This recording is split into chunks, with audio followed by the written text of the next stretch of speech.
revenons en arrière. Il était une fois, en 2001, qui travaillait déjà en 2001 ? C'est bon, vous êtes prêts pour DDD.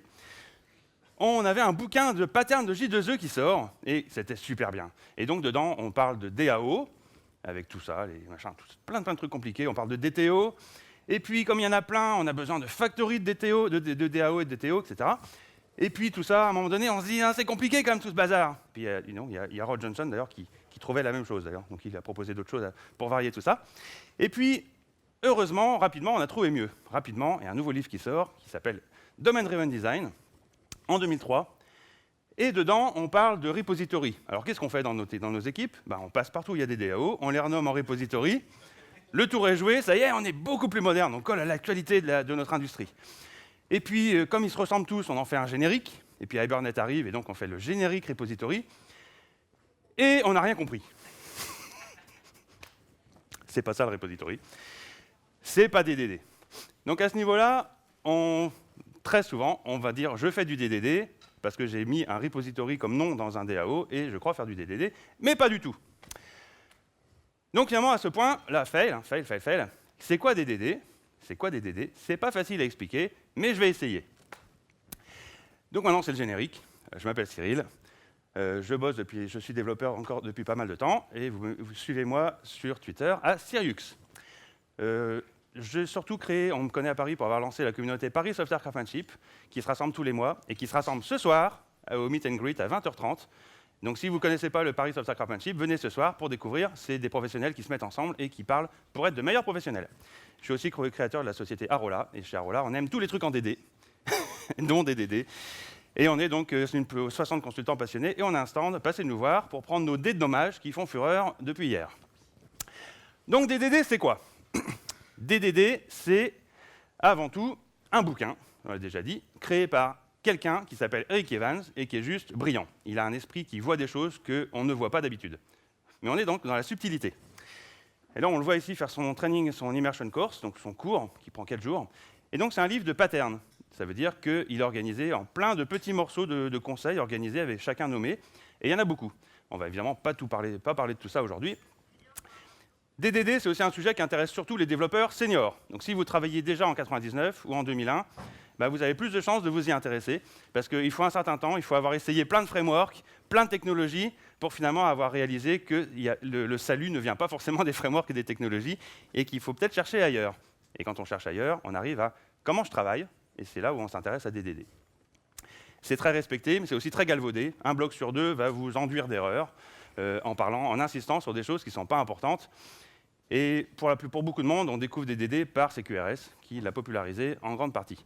Donc DDD, c'est plein de trucs, et quand je donne des cours dessus, on parle de tout ça, mais aujourd'hui, on va juste faire le point des points importants, qui sont donc les trucs en haut. Et les trucs en haut, donc quand on les met en grand, c'est tout ça.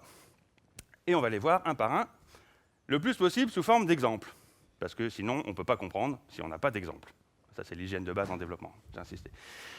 Et donc, DDD, ça veut dire qu'on va s'intéresser à un domaine métier, l'assurance, la finance, les soins médicaux, etc. Et donc, ça commence par des experts métiers. Et si on n'a pas d'experts métiers, pas de DDD. Et donc, on va voir les experts métiers et on leur pose des questions et on discute avec eux. Et donc, par exemple, imaginons qu'on parle avec un expert métier et puis il nous dit qu'il faut qu'on ajoute un discount code à un purchase. Et donc, on répond, tu parlerais pas du shopping cart par hasard ? Et puis ensuite, on le met dans le code dans un endroit qui s'appelle le voucher. On va mettre un voucher field dans une classe qui s'appelle basket model. Ah ! Vous voyez le problème là ? Vous voyez le truc dont je parle ? En fait, on nous a parlé de purchase, on parle de shopping cart, et au final, le code, il parle de basket model. Qu'est-ce qu'on est en train de faire ? On est en train de perdre notre temps et créer de la confusion en traduisant systématiquement un mot pour un autre, et finalement, on passe. J'ai déjà vécu des réunions dans une entreprise où chaque réunion, les 15 premières minutes des 45 minutes de réunion étaient passées à se mettre d'accord sur les mots qu'on utilisait et à rappeler ce que ça veut dire que ça, et ça, et ça. Quel gaspillage de temps. Donc ce problème se résout en particulier en faisant attention au langage, et donc avec ce fameux concept de langage omniprésent qui est au cœur de Domain Driven Design, c'est-à-dire de dire développer un software, c'est pas qu'une histoire de code, c'est aussi une histoire du langage qu'on parle tous quand on parle de spec, quand on parle de bug, quand on parle de ce qu'on veut faire, et bien sûr dans le code. Donc c'est le langage qu'on parle de tout le monde, et c'est un langage bien sûr que métier. Donc pour vous donner un exemple, un langage métier qui est très vieux et bien établi, c'est le langage des escaliers, pour ceux qui posent des escaliers. C'est un vrai métier de poser des escaliers.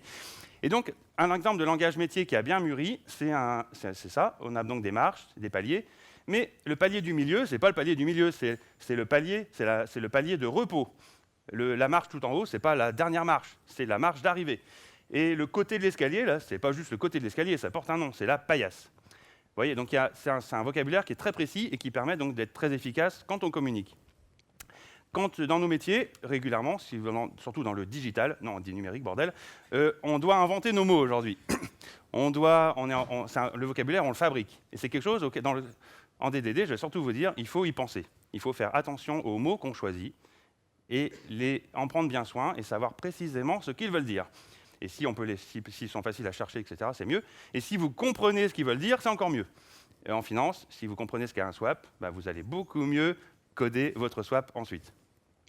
Et donc, le meilleur outil pour ça, c'est le dictionnaire de synonymes, donc le thésaurus en anglais, qui donc bien sûr est une variété de dinosaures.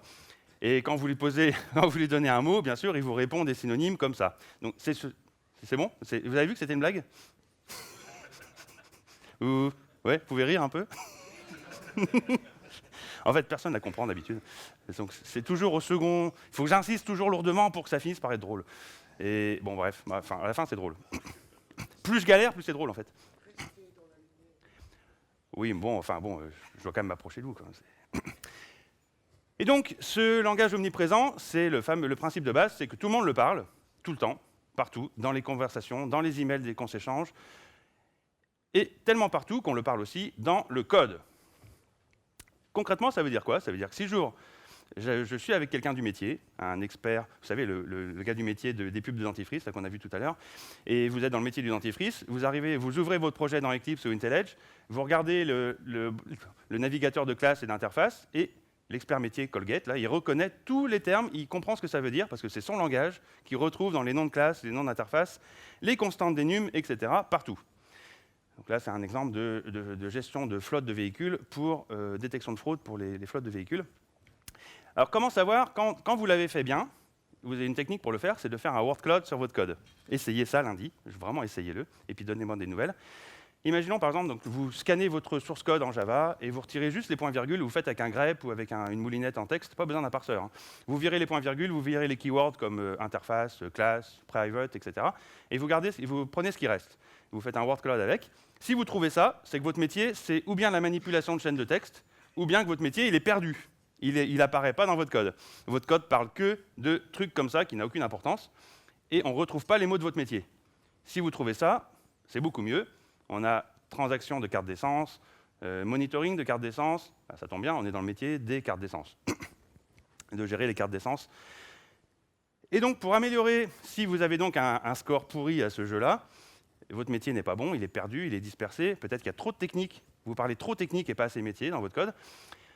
Je parle de tout ça à l'intérieur de la zone de domaine modèle. Hein. Il y a de la place pour des choses techniques, mais on ne devrait pas les mélanger. Donc on fait ça sur les packages qui concernent le domaine.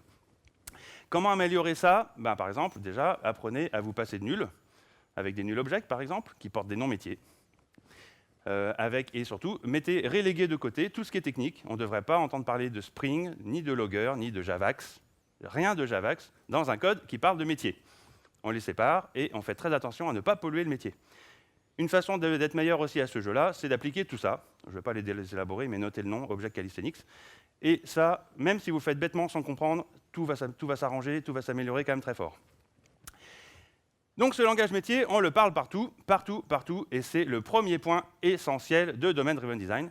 C'est tellement essentiel que Eric Evans, le créateur de DDD, quand il a créé sa société de conseil, il l'a nommé Domain Language. C'est tout, voilà. Et donc, à ce point-là, dans la salle, vous posez des questions, vous dites, donc Cyril, là, tu es en train de nous dire que DDD, c'est juste une histoire de parler le langage du métier? Ouais.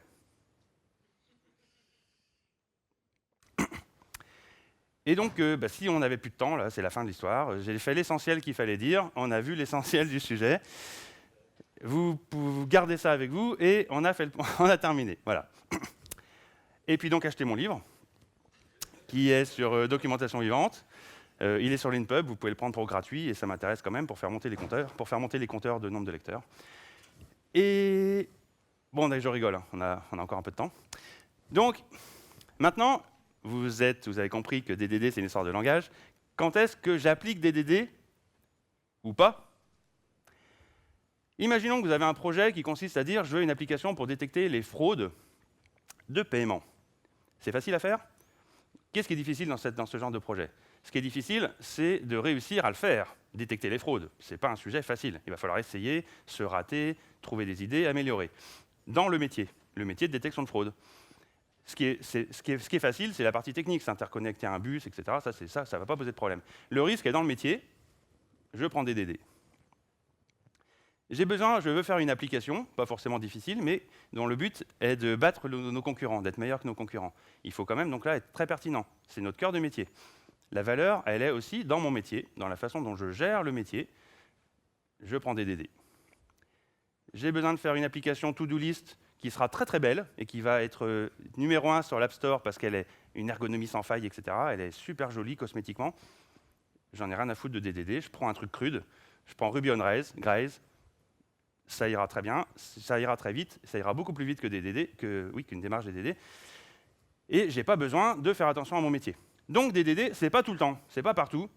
C'est quand ça en vaut la peine, parce que ça va vous coûter plus cher, mais ça va rapporter beaucoup plus encore. C'est ça la démarche. Donc c'est pour le cœur de métier, c'est pour ce qui est différenciateur, c'est pour ce qui a de la valeur en étant plus pertinent dans la compréhension métier. Pertinent dans la compréhension métier, ça veut dire des clients qui vous disent « je vous aime, je vous donne mes sous, prenez mes sous, parce que vous, au moins, vous comprenez comment je travaille et vous me rendez ma vie plus facile tous les jours dans la façon dont je travaille, en comprenant mieux mes préoccupations. » C'est ça dont on parle. Donc, on fait ce focus sur le domaine cœur de métier, core domaine, on dirait ça en anglais, ou en DDD. Et donc, pour bien être bon à ça, ça commence par les développeurs, oui, vous. Même si vous faites du code tous les jours, ça demande que vous soyez curieux pour le métier. Vous faites de l'assurance, vous devriez connaître vachement bien l'assurance, et de mieux en mieux chaque jour et chaque semaine, et à chaque opportunité, mieux le comprendre. Par exemple, dans un projet en finance dans lequel j'étais, j'arrive dans l'équipe, et l'équipe parlait que de Java et de J2E. Et donc, imaginons, prenons un collègue au hasard, Java E, là, on va prendre la prochaine version de WebLogic et tout ça. Et moi, j'arrive et je fais, hey, les gars, le projet, quand même, il a une sacrée dimension métier, finance. La finance, c'est cool aussi, d'ailleurs, c'est très geek. Quand on est geek développeur, la finance, c'est rapidement excitant. C'est très logique, c'est très technique. Il y a plein de choses à comprendre, il y a des mécanismes, etc. C'est super cool, en fait.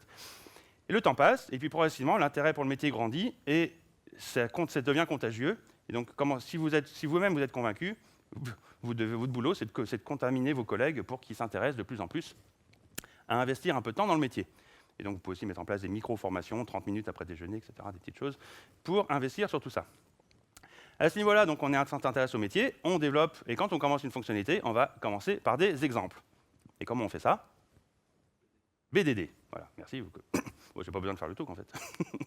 Vous savez déjà les réponses. Et donc, on parlait de pertinence tout à l'heure. La pertinence, c'est déjà savoir aussi qu'est-ce qu'on est en train de faire et pourquoi, pour qui. Et bien là, c'est justement en BDD, on va commencer à mettre en avant, avec cette fameuse expression, afin de résoudre un certain problème de haut niveau, pour un certain type de personnes, alors je vais mettre en œuvre cette fonctionnalité. Et ensuite, on passe à décrire la fonctionnalité. Mais ça donne un contexte, et ça, c'est super important. Joël, ce matin, Joël Spolsky nous rappelait qu'on prend des décisions tout le temps quand on code. Et la plupart de ces décisions, on les prend tout seul. Elles ne viennent pas toutes des specs. Et si on a le contexte en tête, chacune de ces micro-décisions sera plus pertinente. Et la somme de toute cette petite pertinence en plus peut faire de la grosse pertinence en plus. Donc c'est important d'avoir le contexte et de comprendre ce qu'on fait. Ça vous paraît peut-être évident, hein, mais je ne le vois pas si souvent. Et puis donc ensuite, on passe aux exemples concrets. L'exemple concret, ça veut dire qu'on est sûr de se comprendre parce qu'il y a un chiffre, il y a des valeurs dedans, on est très précis, et donc il n'y a pas de place pour des choses qu'on n'a pas vues. Ici, donc un exemple concret de détection de fraude, c'est j'ai une voiture qui a un réservoir de 48 litres, et j'ai un chauffeur qui utilise la carte d'essence de la société qui tente d'acheter 52 litres. Il y a un truc, ça cloche, il ne peut pas mettre 52 litres dans le réservoir de la voiture. Donc il y a une question à lui poser. De la même façon, s'il achète il fait le plein d'essence d'un véhicule, mais que le véhicule, son GPS, ça nous indique que le véhicule est 2 km plus loin, il y a des chances aussi qu'il y ait une question à lui poser. Même si peut-être il a laissé la voiture à 2 km pour aller prendre de l'essence parce qu'il est en panne. Enfin, il y a quand même une question à lui poser parce que c'est pas pro. Vous voyez, vous connaissez rien au métier, mais là, je vous l'ai expliqué, vous avez lu l'exemple, vous le comprenez. Et donc, là, tout ce que je veux dire tout de suite, c'est que si vous voulez commencer DDD, ça peut être une excellente idée de commencer par BDD, qui est vraiment un excellent moyen de se mettre dans de bonnes conditions. Et pourquoi ça va bien ensemble? Parce que BDD a beaucoup emprunté à DDD. Ils vont pas bien ensemble par hasard. Dan North était fan de TDD et de BDD et de DDD. Et donc TDD plus DDD, leur mariage a fait l'enfant qui était BDD. Voilà. À ce niveau de la présentation, comme c'est très abstrait, je vous propose un petit instant de détente avec un petit chat. Voilà, c'est bon? Vous êtes rechargé? Le point suivant de DDD, c'est, vous l'avez vu au début, c'est qu'on dit qu'on modélise en code. C'est clair? On modélise en code Java par exemple. Alors il faudra peut-être un exemple ici. Je vais partir avec un exemple extrêmement bête. Donc, on parle d'ajouter un mode de discount. Où est-ce que j'ajoute ça? D'habitude, en développeur, vous dites « Ah oui, je sais, je vais l'ajouter dans la main controller class. » Évidemment, comme la demande d'avant et la demande d'avant. Le problème, c'est que cette classe, elle est grosse. Elle fait 6422 lignes. Elle a plein de méthodes et plein de champs. Alors, c'est aussi ce qui fait qu'elle est pratique. On a tout sous la main dans cette classe. Toutes les infos dont vous pourriez avoir besoin pour faire votre développement sont là, à portée de main, en global en quelque sorte. On est dans une classe, mais on est du global à l'intérieur de la classe. Un jour, on n'arrivera plus à la maintenir, cette classe. Qu'est-ce qu'on a ici comme symptôme? On a un symptôme de gravité de code gravity. Le phénomène de gravité, vous savez, qui s'attire, comme Kepler, qui dit que les objets lourds attirent les objets qui passent autour. Et en gros, le très lourd attire le moins lourd en général. Et on a la même chose en code. Donc ça, c'est un point de vue c'est des genres de métaphores qui viennent de Carlo Pescio. Je vous invite à jeter un œil. Il développe une physique du software. C'est assez expérimental, c'est assez abstrait, mais c'est ultra passionnant quand même. Et donc ce concept, en l'occurrence, il est très parlant. Et donc, ça veut dire, par exemple, donc votre classe, elle est très grosse, et toutes les petites features qui arrivent sont aspirées et vont rejoindre la grosse classe. Hop, et votre classe, elle grossit encore plus, elle devenant encore plus attractive, et ainsi de suite. Et comment ça finit, ça? Implosion, trou noir, supernova, je n'y connais pas grand-chose, mais ça finit mal. C'est pareil en code. C'est psychologique comme phénomène, mais ça existe vraiment. Ça fait partie de notre physique de software. L'antidote, c'est de contrer ça. Et pour contrer ça, pour contrer une force, il faut de l'énergie. Et donc, pour modéliser, c'est s'opposer aux dérives naturelles pour garder de l'ordre dans le système. Et ça, c'est votre boulot. Et DDD, c'est aussi un encouragement à injecter plus d'énergie, à mettre du soin pour résister à tout ça. Et donc, ça s'appelle modéliser. Et donc, modéliser, le b.a.-ba de la modélisation, c'est mettre les choses au bon endroit. On ne va pas mettre la nourriture dans la salle de bain, on met la nourriture dans la cuisine. Même si, quand on rentre dans la maison, la salle de bain est plus proche. On se dit non, je suis feignant, je ne le pose pas là, je le pose 2 mètres plus loin. C'est la même chose en code. On va se forcer à organiser déjà en modules. Et donc, une fonctionnalité discount ira dans la zone discount et on ne la mettra pas mélangée dans le paiement, même si ce serait un peu plus pratique. Ça veut dire qu'on va refactorer, et on ne va pas refactorer juste en regardant Sonar ou en regardant des métriques ou en regardant juste que tiens, cette ligne de code, elle est pareille que celle-là. On va refactorer aussi basé sur le métier. Ne pas mélanger ce qui parle de chou et ce qui parle de carotte. On ne mélange pas ce qui parle de cuisine et ce qui parle de propreté dans la maison. Donc on va faire on pourrait parler de domain-driven refactoring à ce niveau-là. C'est super important ça. Ce n'est pas que technique le refactoring. On doit savoir, on doit avoir une vision, un contexte métier autour. Donc en pratique, modéliser le métier, c'est pas ça. C'est peut-être un peu de gribouillage sur un papier, mais quelque chose de petit. Déjà parce que même si on utilisait UML, il y a UML le problème ici, mais il y a aussi le fait que ce modèle à gauche, là, il est beaucoup trop gros. Une modélisation intéressante ne peut pas être bonne, utile, intéressante et pratique en étant aussi grosse que celle de gauche. Celle de droite est déjà complexe. Le modèle le plus simple, je crois que c'est une blague de DDD Borat, il y a un Borat pour DDD, c'était que le modèle le plus simple pour définir s'il faut sortir son parapluie à Londres, s'il va pleuvoir et qu'il a besoin de parapluie pour aller à Londres, c'est un booléen qui est toujours égal à true. Il va pleuvoir à Londres, il faut toujours prendre son parapluie. Donc c'est juste un champ booléen, c'est un modèle. C'est un modèle qui représente le modèle le plus simple qui suffit pour un besoin donné. Un modèle n'est pas bon ou mauvais, il est plus ou moins utile. Et effectivement, on peut en déduire que plus le modèle est gros, plus il est compliqué à manipuler, moins il est utile. C'est le truc essentiel à comprendre. Donc, on ne modélise pas comme ça, on modélise en code. Donc maintenant, imaginons un exemple fictif où votre métier, c'est les chats qui chantent. Pourquoi pas, hein, à la télé. Donc voilà, ça c'est le métier. On le voit là devant nous. Imaginez en mouvement, hein, c'est un truc qui bouge. Et on va le coder littéralement. Et littéralement, ça veut dire qu'on prend tout ce qui est pertinent pour notre métier. Et ici, croyez-moi, donc on a des chats, on a l'attitude. C'est très important l'attitude en rock. Les lunettes de soleil, le fait d'être sûr de soi, etc., c'est essentiel. Donc, c'est quelque chose qui n'est pas tangible, c'est pas quelque chose qu'on touche, c'est pas des atomes dans le vrai monde, c'est quand même un concept important, il a sa place dans notre modèle.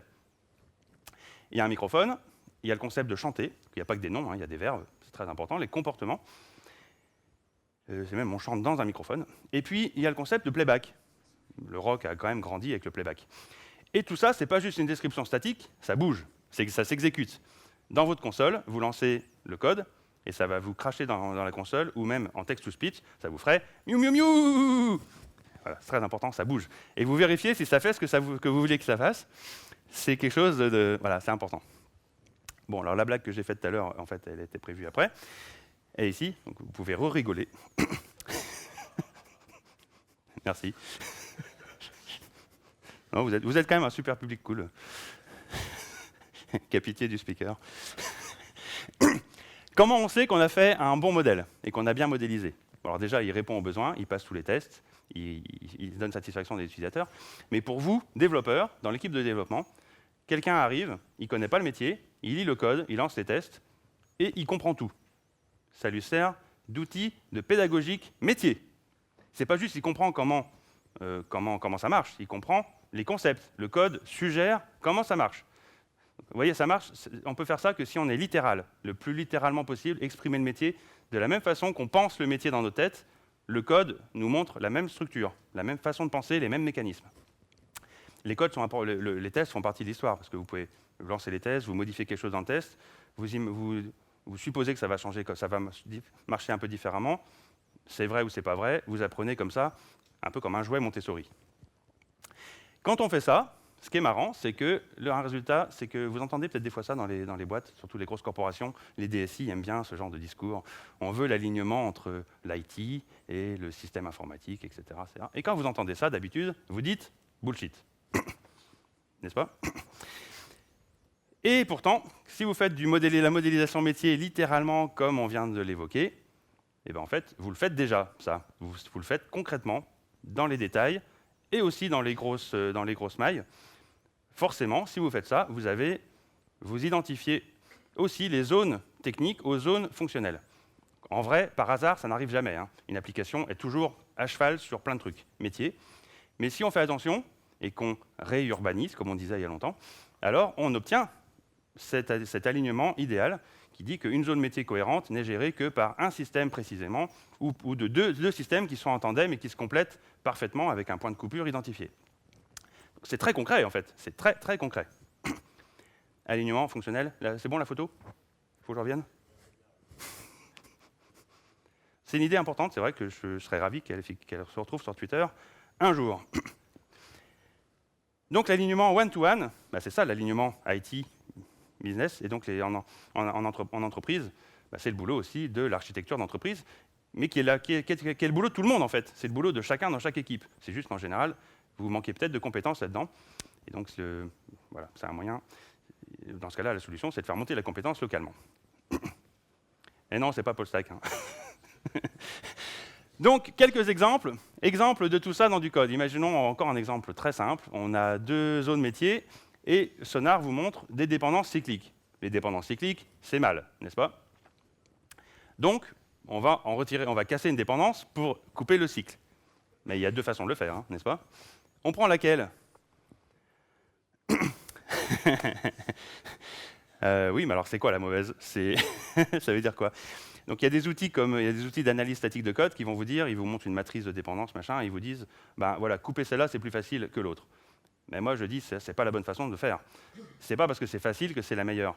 Ce qu'on veut vraiment, c'est que d'un point de vue métier, on veut les dépendances dans le sens où on les pense aussi dans le métier. C'est parfois un peu subtil de se dire dans le métier qu'est-ce qui dépend de quoi.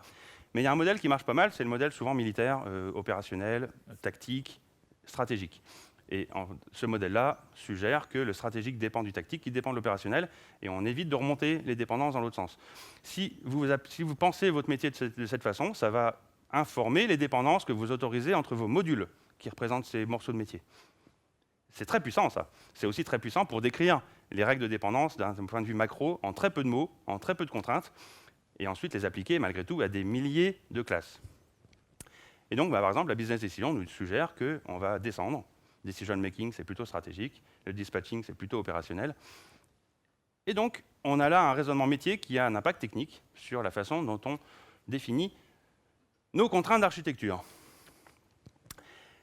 Donc, tout ce qu'on vient de voir là, c'était les choses importantes. C'est essentiel.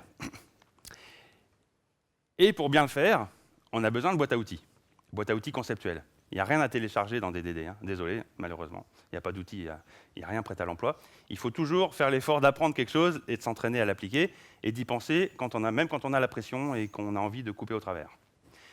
Et c'est la boîte à outils méthodologique, c'est les fameux patterns tactiques de DDD dont tout le monde parle tout le temps, mais qui ne sont qu'un détail de l'histoire. L'important, c'est ce qu'on veut faire, c'est ce qu'on a vu juste avant. Les patterns tactiques sont qu'un détail de comment le faire en pratique dans des langages comme Java et C#. Problème d'ailleurs que vous n'avez pas si vous prenez F#, un langage qui est mieux gaulé dès le départ, comme F# ou même Clojure. Vous avez besoin peut-être de certains patterns, mais un grand nombre de problèmes disparaissent tout seuls. Donc, dans les langages de tous les jours qu'on utilise dans les grosses boîtes, on a besoin de ces patterns tactiques malgré tout pour réaliser notre ambition de faire du domain-driven design. Et donc, parmi les outils méthodologiques qu'on a, on a l'idée que les classes ne sont pas toutes de la même nature. On a des classes de nature value object, des classes de nature entité, des classes de nature service. Il y a aussi les événements métiers, domain events. Donc, faisons un tout petit tour rapide, mais je vais passer vite dessus parce que c'est moins important que tout le reste. Et puis, Internet ne manque pas d'exemples et d'explications sur tout ça. Un value object, c'est un objet dont l'égalité est directement l'égalité par valeur, donc champ par champ. Vous avez deux objets, vous comparez champ par champ. Si tous les champs sont égaux 2 à 2, vous êtes égaux. Fin de l'histoire, c'est très facile. C'est l'égalité par défaut telle que générée par votre IDE. C'est un objet qu'on va faire immutable. On ne peut pas le modifier une fois qu'il est construit. Donc souvent, il y a un constructeur. Il faut un constructeur avec des paramètres. Pas de setter, pas forcément de getter. Un toString qui raconte une histoire très clairement lisible, c'est beaucoup mieux pour avoir la vie facile. Et pas de getter. On peut mettre des getters, hein, mais souvent, on n'en a pas besoin parce qu'on met le comportement au même endroit. On met le comportement, bien sûr, en bon objet, avec les données qui vont avec. Et donc, par exemple, la méthode shift, ici, on est sur des décalages de jours ouvrés. Par exemple, donc, on dit qu'on décale de 2 jours calendaires ou de 2 jours ouvrés. Et ce code-là, c'est le faire. Il le fait lui-même. Il n'a pas besoin, c'est pas une fonction ailleurs qui va lui demander les données et le faire. On a mis tout au même endroit. Et donc, il nous fait le mode nous dit si c'est au calendar ou working day, et puis il va faire le décalage. Et puis, etc. Donc voilà, on a un système d'objets. Ce n'est pas des DTO, hein. Il y a une confusion fréquente. C'est des vrais objets métiers qui font du travail et qui collaborent ensemble, chacun faisant son petit bout, pour faire des choses qui peuvent être extrêmement complexes, comme un pricer en finance ou comme des choses vraiment riches. En tout cas, c'est comme ça que je le connais et que je l'utilise depuis longtemps. Les value objects, c'est une nature. Une autre nature, c'est les entités. La notion d'entité, c'est la notion d'identité arbitraire qui évolue dans le temps. Je ne suis pas, moi, Cyril Martraire, mon état civil est constant, donc je suis une entité d'un point de vue état civil. Même si, d'un point de vue biologique, mon poids change régulièrement. Dommage d'ailleurs. D'un point de vue aussi chimique, mes molécules, mes atomes changent tout le temps, elles se renouvellent en permanence. Mais d'un point de vue état civil, je suis une entité. Donc je serai une valeur d'un point de vue biologique, biologiquement, on peut faire qu'une égalité de cellule à cellule, mais d'un point de vue état civil, je suis bien dans une entité avec un ID arbitraire, bien sûr, qui est mon nom et mon prénom. Et puis d'autres choses, parce que ça ne suffit pas souvent pour être unique. Donc concrètement, en code, une entité, c'est une classe aussi, hein, tout en Java, on fait tout en classe, mais il y a un ID, et l'égalité, c'est ID égale ID, même si les contenus est différent. Entre parenthèses, dans un langage fonctionnel comme Clojure ou F#, on n'a que des valeurs. Pour faire des entités, en fait, on fait une boîte avec un ID, et si on veut qu'il change, on est obligé de, à chaque fois, changer le contenu par une nouvelle valeur. En quelque sorte, on doit versionner les différentes versions de l'état. Et finalement, l'entité, c'est juste le pointeur mutable, la référence mutable sur la dernière version la plus récente. C'est comme ça qu'on va le faire en langage fonctionnel. Et puis, donc, ce qui n'est pas valeur et ce qui n'est pas entité, c'est un service. Voilà, définition très simple. Alors, je pense que ça ne vous suffit pas comme définition, mais alors, je vais essayer d'illustrer avec comment je le vois dans ma tête. Si je prends la métaphore de l'usine, la chaîne de montage, il y a un tapis roulant, et puis il y a des machines, des moules, des injections, des trucs qui cuisent, des fours et tout ça. Et puis le tapis roulant, il circule avec des petits plateaux qui contiennent des trucs. Et ben, les value objects et les entités, c'est ce qui circule sur le tapis roulant. Et sans arrêt, il y en a un flux continu. Et donc en code, on fait des new tout le temps, sur des nouvelles value objects et sur des nouvelles entités, et on en fait tout le temps, et le garbage collector travaille. Les services, c'est les machines qui sont attachées dans le béton, dans le sol, qui sont branchées avec des câbles dans le mur, alimentation électrique, pneumatique et tout ça, qu'on ne peut pas déplacer facilement, et qui prennent les value objects et les entités, et qui les triturent pour les modifier, enfin pour en faire des nouvelles versions, ou pour faire des calculs avec. Quelque part, donc les services, typiquement, on ne les déplace pas, et on les injecte. Misko Evry, vous connaissez Misko Evry? Il est connu, hein, parce qu'il a créé Angular. C'est le papa d'Angular chez Google. Misko Evry, avant de faire Angular, vous serez peut-être étonné, mais il faisait du test. Il s'occupait de tests chez Google, et il avait un blog super sur le test. Et maintenant, je ne lis plus, mais avant, je lisais.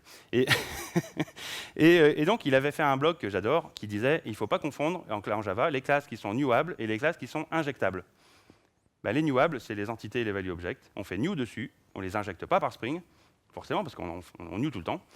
Et les services, c'est les injectables qu'on injecte par Spring, ou Juice, ou autre chose, ou à la main. On peut injecter à la main, ça marche bien. Voilà, donc ça donne un peu les deux. Et un autre expert DDD, c'est Jérémy Chassin, qui, lui, a aussi une expression sympa qui dit « Les value objects, ils sont transférables. En général, ils sont serialisables et vous les envoyez sur le réseau. Les entités sont shardables.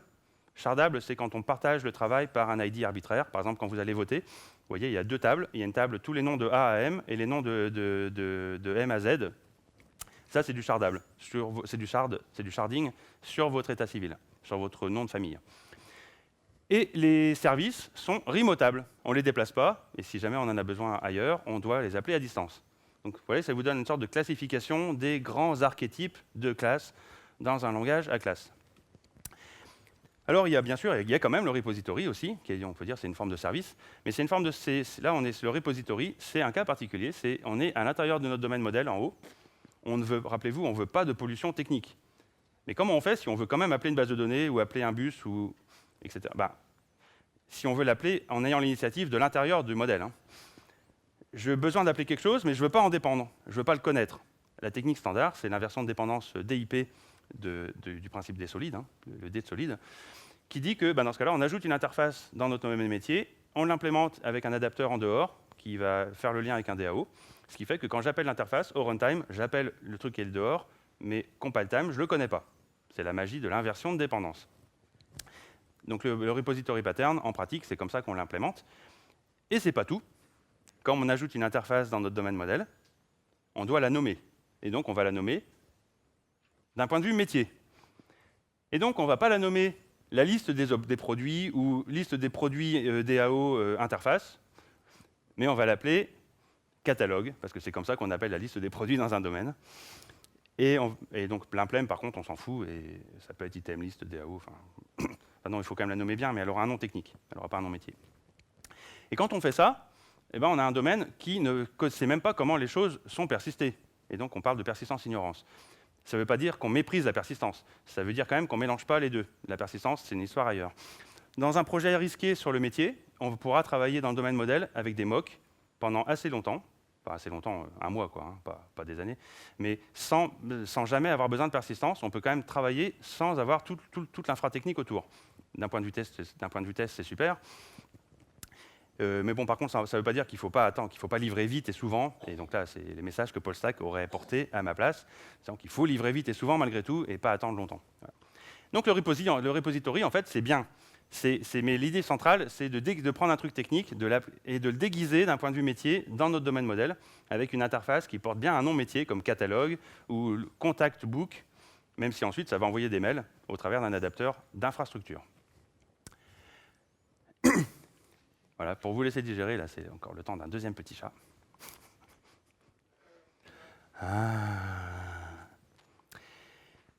Donc on a vu quand même pas mal de choses avec tout ça, et il nous reste un petit peu de temps pour parler de strategic design. On a vu le tactic design. Parlons un petit peu maintenant d'un point important de DDD, peut-être le plus gros apport nouveau, innovant de DDD, c'est cette notion de bandit context, contexte borné en français. Donc voilà la définition. Je vous laisse la lire et comprendre. Non, je rigole. On va le voir avec des exemples, bien sûr. C'est impossible à comprendre du premier coup. Donc prenons un exemple. Vous avez un client. Et donc il a son adresse, code postal et ville. Et vous êtes imaginons que vous êtes une startup qui vend des chaussures ou un truc comme ça. Et donc c'est comme ça que vous allez représenter votre client avec son adresse. Et puis les mois passent, et puis d'un coup, un jour, la première fois qu'une entreprise a besoin d'acheter des chaussures, vous réalisez que dans une entreprise, il y a une adresse de facturation qui est différente de l'adresse de livraison. Donc, pas de souci, je vais l'ajouter dans le code avec un flag. On ajoute donc les 3 autres lignes d'adresse avec un flag qui dit quand c'est les mêmes ou quand ce n'est pas les mêmes. Et puis, bien sûr, il faut modifier un peu le code pour qu'il sache que s'il y a le flag, alors il faut aller chercher l'adresse à côté. Et puis, on commence à s'en servir là, là, là et là. OK, ça craint. Ah, ça commence, la complexité accidentelle, là, ça part hors de contrôle. Donc là, on est dans une situation de gros bordel. Parce qu'on n'a pas compris le métier. Entre parenthèses, je ne me suis pas foulé là, sur le nom non plus. La solution, c'est de raisonner en se disant, le métier n'est pas un, le métier est fait de sous-domaines. Il n'y a pas il y a un domaine métier, il y a des sous-domaines métiers à l'intérieur. Et je vais découper mon code aussi de la même façon, pour ne pas tout mélanger, même tout ce qui est métier, je ne vais pas tout mélanger tout ce qui est métier, je vais séparer aussi tout ce qui est métier par sous-domaine. Donc je vais séparer, et donc je vais faire comme ça, par exemple, je vais donc séparer mon modèle de la façon suivante. Mon client, qui d'un point de vue shopping cart n'a plus d'adresse du tout, une autre classe ailleurs, dans un autre package qui s'appellera compte, et une autre qui s'appelle récipient. Et donc ici, j'ai finalement compris, c'est rare qu'on le trouve dès le début, mais j'ai finalement compris que j'ai 3 sous-domaines, dans 2 en particulier qui ont besoin d'adresse, la facturation, le shipping. Et dans chaque domaine, donc, je vais définir un bandit de contexte, c'est-à-dire une sorte de module. Bon, en pratique, on le fait avec un module, mais conceptuellement, je vais me dire, il y a une zone métier qui parle de billing, une zone métier qui parle de shipping. Et c'est comme ça que je vais découper le client par sous-domaine. Ce qui est intéressant, c'est que du coup, je ne vais même plus utiliser le mot client. Je vais prendre le mot qui va le mieux dans chaque domaine. Et donc, d'un point de vue comptable, un client, ce n'est pas un client, c'est pas quelqu'un, c'est même pas forcément une personne, c'est un compte on peut lui réclamer des sous et il nous paye. Et en shipping, c'est un destinataire, un récipient, une adresse à laquelle on peut livrer des paquets physiques avec un camion. Et donc là, vous voyez que finalement, on a pris un concept qui, intuitivement, c'est un bonhomme en chair et en os, et on le représente de différentes façons, par différentes facettes, avec des mots différents. Alors, on peut garder les mêmes mots, parfois. Et justement, là, c'est un piège classique. Enfin, c'est un piège, c'est pas un piège, justement, mais on peut souvent confondre. C'est pas parce que ça porte le même nom qu'on forcément, on va le modéliser de la même façon. Et à l'inverse, on parlait de synonymes au début, mais si vous utilisez dans des conversations des mots différents, ça peut être un indice qu'on pense effectivement du client d'une façon différente et que donc on serait dans un bandit de contexte différent. Donc le bandit de contexte, fondamentalement, c'est un concept linguistique. Donc par le nommage, ça peut suggérer des contextes, ça peut suggérer une façon de découpage par les connotations associées au nom. Tout ça, ça marche très bien. Comme on a séparé les infos, bien sûr, très souvent, les infos seront les mêmes, les adresses seront identiques. Et donc c'est les valeurs par défaut, le mécanisme de defaulting va être très important en pratique. Par défaut, on recopie, on a toujours une adresse de livraison, toujours une adresse de facturation qui sont toujours stockées et qui doivent être remplies et on les met toutes pareilles par des valeurs par défaut, des recopies par défaut automatiques, pour le cas courant où c'est les mêmes. Donc vous pouvez avoir la petite checkbox sur la GUI, c'est la même adresse. Tout ce qu'elle va faire, en fait, c'est recopier dans les autres infos. Et ensuite, vous les consommez, par contre, de la façon systématique, de la façon la plus simple. Tout ce qui est shipping consomme les champs de shipping, tout ce qui est billing consomme les champs de billing. C'est facile, il n'y a pas de if. Alors là, quand on introduit ça dans une équipe, les team leads, les managers disent « Oh non, non, on a déjà beaucoup de duplication dans le code, c'est pas pour en rajouter encore. » Est-ce que c'est vraiment de la duplication, ça? Un petit peu quand même. Mais c'est de la duplication qui est pour la bonne cause, parce que si vraiment on cherche à retirer toute la duplication, on la paye par du couplage. Retirer la duplication, ce n'est pas gratuit. Ça veut dire qu'on factorise et donc on couple. Si vous changez un, vous changez l'autre. C'est surtout pas ce qu'on veut ici. Et je vous le prouve d'ailleurs. Et pourquoi on parle de strategic design? C'est parce qu'on veut que dans le long terme, on prenne en compte le changement dans le long terme. Et dans le long terme, ça va évoluer différemment en shipping ou en billing. En billing, qu'est-ce qui va se passer? On va devoir ajouter des choses, et ça va être des choses qui ressemblent à des adresses, mais qui sera des adresses d'un point de vue fiscal, par exemple. Alors que d'un point de vue shipping, tout ce qui parle d'adresse va évoluer, mais d'un point de vue digicode, disponibilité des gens au moment de la livraison, etc. C'est très différent. Donc c'est pas parce que ça coïncide au début que ça va coïncider toujours. Et en général, une heuristique très simple, c'est si ce n'est pas le même boss, la même ligne métier, la même direction métier, sur les deux parties, shipping et billing, ils ne seront jamais d'accord longtemps dans le long terme, parce que c'est leur boulot de ne pas être d'accord au niveau. L'entreprise est construite sur cette opposition. Elle est construite sur des antagonismes de direction, de directeurs. Et donc, imaginons qu'on fait du marketplace à la Price Minister ou Amazon Marketplace. On peut faire la même chose sur l'autre concept important qui serait le produit ou la commande. Et là, c'est même pire, c'est qu'on n'a même pas les mêmes cardinalités. D'un point de vue shipping, une commande avec une commande qui a 2 produits peut se traduire par une seule unité de facturation, et elle peut être livrée en plusieurs fois, selon les disponibilités, en 3 ou 4 fois. Donc les demandes de livraison peuvent être beaucoup plus nombreuses que le nombre de commandes. Donc là aussi, ça veut dire que le modèle sera différent, mais il sera le plus simple et le plus utile pour le shipping. Le modèle à côté sera le plus simple et le plus utile pour la facturation. Et ils seront chacun beaucoup plus utiles et beaucoup plus simples que si on avait tenté de les mettre ensemble dans un seul modèle qui fait tout pour tout le monde. Voilà, ça c'est vraiment l'idée des bandits contexte, c'est d'éviter le gros modèle qui fait tout pour tout le monde, qui est toujours une mauvaise idée. À chaque fois que vous reconnaissez dans une demande en entreprise, on va réunir parce que tout ira mieux, sera plus simple, on n'en aura qu'un, bullshit, c'est pas vrai. C'est rarement vrai. Hein. Donc dans une entreprise comme oh là là, on n'a pas beaucoup de temps, je crois que on est un petit peu en retard, donc j'ai accéléré. Donc une façon de découper en entreprise, c'est qu'un bouquin, on ne le voit pas de la même façon dans toutes ces catégories de services. Une autre façon de voir les choses, c'est que vous avez un objet dans la vraie vie qui est complexe, 3D, vous allez le voir par plusieurs petits modèles en 2D, et si c'est plus facile, on va le faire. Chaque petit modèle en 2D sera des bandits de contexte. C'est des opportunités aussi pour séparer par technologie, une technologie différente par contexte. La persistance qui marche le mieux, le langage qui marche le mieux. C'est une opportunité pour séparer aussi les équipes. Une équipe par bandit de contexte. Et par définition, le travail est surtout local à l'intérieur d'un bandit de contexte. Tout ce qui parle de shipping va rester dans la zone shipping. Donc c'est une façon d'éviter le coût de coordination entre plein d'équipes. Les équipes pourront travailler efficacement avec la plupart du travail dans l'équipe et une coordination finalement assez réduite entre équipes. Au niveau GUI, il faut malgré tout donner l'illusion que c'est complet, que tout va ensemble, que ce découpage ne fait qu'un. On veut cacher ce découpage d'un point de vue GUI.